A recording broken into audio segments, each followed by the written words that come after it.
Assalamualaikum warahmatullahi wabarakatuh. Perkenalkan, nama saya Muhammad Sami Adam dengan NIM 231012231 dari kelas A4 2023 dengan nomor absen 30. Di sini saya akan menjelaskan tentang perbandingan antara dua pemikiran filsuf antara Marcus Tullius Cicero dan George Wilhelm Friedrich Hegel. Pada mata kuliah filsafat dan gerakan Olimpik dengan dosen pengampu Ibu Dr. Herita Warni MPD dan Bapak Ahmad Maulana SPD MPD. Berikut penjelasannya. Baik, kita pertama menganalisis pemikiran filsuf Marcus Tullius Cicero.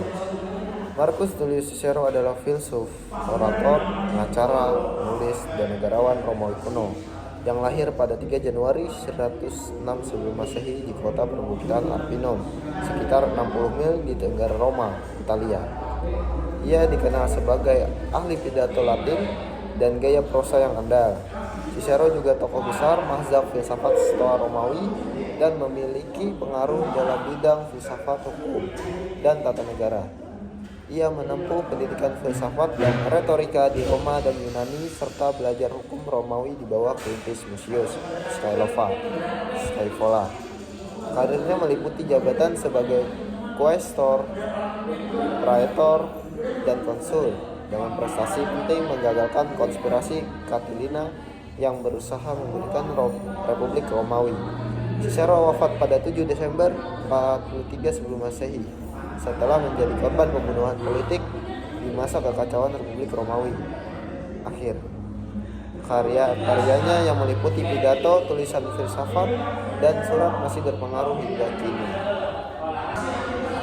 Cicero memandang filsafat sebagai ilmu yang sangat praktis dan relevan dalam kehidupan sehari-hari, terutama dalam ranah etika dan politik. Baginya, filsafat tidak hanya soal pencarian kebenaran abstrak, tetapi juga sebagai panduan moral dan tata kelola negara. Ia menekankan pentingnya hukum alam atau natural law, yakni hukum yang berdasarkan akal budi dan berlaku universal, sehingga landasan untuk menilai hukum positif manusia dan menjadikan keadilan sebagai tujuan utama pemerintahan. Dalam karya-karyanya, Cicero memaparkan bahwa filsafat membantu manusia mengendalikan hawa nafsu dan lewat emosi lewat pengendalian akal sehingga tercipta kebijaksanaan dan keberanian. Ia juga menolak pandangan absolutisme dan mengusung gagasan pemerintahan yang seimbang, checks and balance, antara rakyat, hukum, dan kekuasaan negara untuk menciptakan keadilan sosial. Cicero sangat memperhatikan kebebasan individu yang dijaga oleh hukum dan menjadikan filsafat sebagai sumber pedoman etis dan politik demi kesejahteraan bersama. Tidak hanya itu, Cicero juga menekankan pentingnya kebijakan utama atau cardinal virtues sebagai dasar moralitas dan tindakan manusia. 4 kebajikan utama tersebut adalah kebijaksanaan, kemampuan membuat keputusan berdasarkan akal, keadilan, memberikan hak kepada orang lain dan menjadi fondasi masyarakat harmonis, keberanian, ketahanan moral dan fisik untuk melindungi kebenaran dan keadilan, serta pengendalian diri, mengatur nafsu dan keinginan agar hidup teratur dan bermoral. Dengan demikian, filsafat Cicero adalah perpaduan antara teori dan praktik, berorientasi pada kehidupan konkret dengan nilai utama, keadilan dan kebaikan bersama sebagai tujuan akhir. Filsafat bagi Cicero adalah seni hidup yang membimbing manusia dalam menjalani kehidupan bermoral serta membangun tatanan sosial yang adil. Berikut kita menganalisis pemikiran filsuf George Wilhelm Friedrich Hegel. George Wilhelm Friedrich Hegel adalah filsuf Jerman yang lahir pada 27 Agustus 1770 di Stuttgart, Kerajaan Württemberg, dan wafat pada 14 November 1831 di Berlin, Prusia. Hegel dikenal sebagai salah satu tokoh utama dalam idealisme Jerman dan mengembangkan filsafat dialektika yang berpengaruh besar dalam berbagai bidang seperti filsafat sejarah, filsafat hukum, dan politik. Karya terkenalnya termasuk Fenomenologi Roh dan Filsafat Sejarah. Pemikirannya menekankan proses dialektis perkembangan roh atau ide mutlak menuju kebebasan dan kesadaran diri. Hegel juga dianggap sebagai inspirator utama bagi filsafat modern dan teori sosial politik, termasuk pengaruh terhadap pemikiran Karl Marx. Hegel menawarkan pandangan filsafat yang sangat berbeda, yaitu filsafat sebagai proses dialektis untuk merumuskan dan memahami realitas secara total dan dinamis. Menurutnya, filsafat adalah metode berpikir reflektif yang melibatkan kontradiksi, dialektika, tesis yang bertentangan dengan antitesis, dan kemudian disintesiskan menjadi pemahaman baru yang lebih tinggi dan lebih komprehensif. Filsafat Hegel bersifat historis, di mana keseluruhan realitas dan kesadaran manusia berkembang melalui proses sejarah yang terus bergerak maju dengan kontradiksi sebagai penggeraknya. Ia menganggap bahwa tidak ada kebenaran mutlak yang statis, melainkan kebenaran itu selalu dalam proses pembentukan melalui konflik dan resolusi yang menghasilkan sintesis lebih tinggi. Hegel juga memperkenalkan konsep spirit geist, yaitu roh atau kesadaran kolektif manusia yang berkembang dan menyadari dirinya lewat sejarah, budaya, dan institusi sosial. Dialektika Hegel bukan hanya pemikiran logis, tapi suatu cara memahami perkembangan dunia dan pikiran manusia secara menyeluruh, menggabungkan aspek logika, alam, dan sejarah dalam sebuah sistem idealisme absolut. Dialektika Hegel berulang dan berkelanjutan, di mana setiap sintesis akan menjadi tesis baru yang dikonfrontasi dengan antitesis baru, meneruskan perkembangan pengetahuan dan realitas.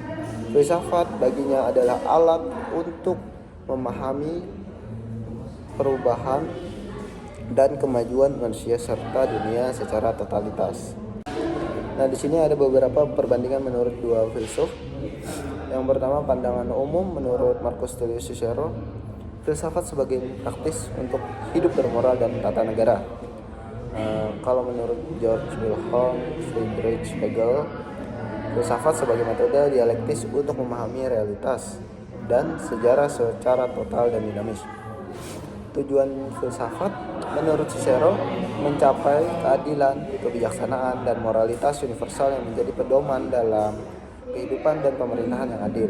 Menurut Hegel, memahami perkembangan sejarah, budaya, dan pikiran manusia melalui proses dialektika atau tesis antitesis dan sintesis. Baik, di sini ada metode menurut Cicero, pendekatan praktis dan normatif dengan fokus pada etika dan hukum alam, serta pengendalian emosi dan nafsu melalui akal. Kalau menurut Hegel, metode dialektika yakni melalui kontradiksi dan penyelesaian yang menghasilkan pemahaman baru secara progresif dan historis. Untuk fokus, menurut Cicero, etika praktis, politik, hukum alam, dan kewarganegaraan yang menyeimbangkan kebebasan dan keadilan sosial. Kalau menurut Hegel, sejarah, kesadaran kolektif, geist, dan transformasi ide dalam konteks sosial dan budaya yang terus berkembang. Untuk konsep kesabaran, baik, di sini ada kebenaran ya, menurut Cicero, kebenaran moral dan hukum bersifat universal dan dapat dicapai melalui akal dan kebijaksanaan praktis. Kalau menurut Hegel, kebenaran bersifat dinamis dan berkembang melalui dialektika. Kebenaran mutlak tercapai secara progresif dalam totalitas sejarah dan pemikiran. Kalau fokus menurut Cicero, kebenaran bersifat dinamis dan berkembang melalui dialektika. Kebenaran mutlak tercapai secara progresif dalam totalitas sejarah dan pemikiran. Kalau menurut Hegel, filsafat sebagai alat reflektif dan kritis untuk memahami perubahan dunia dan kesadaran manusia secara mendalam dan berkelanjutan.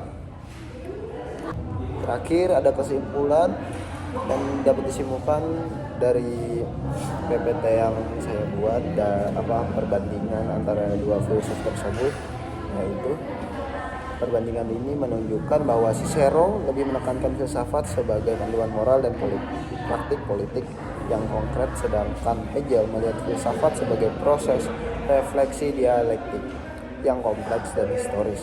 Untuk memahami realitas secara menyeluruh, keduanya memberi kontribusi signifikan dalam pemahaman filsafat, berlawanan dalam metode dan fokusnya, tetapi sama-sama memandang filsafat sebagai alat penting bagi kehidupan manusia dan masyarakat. Mungkin itu saja yang dapat saya sampaikan. Salah hilaf mohon maaf. Wassalamualaikum warahmatullahi wabarakatuh. Terima kasih semuanya. Bye.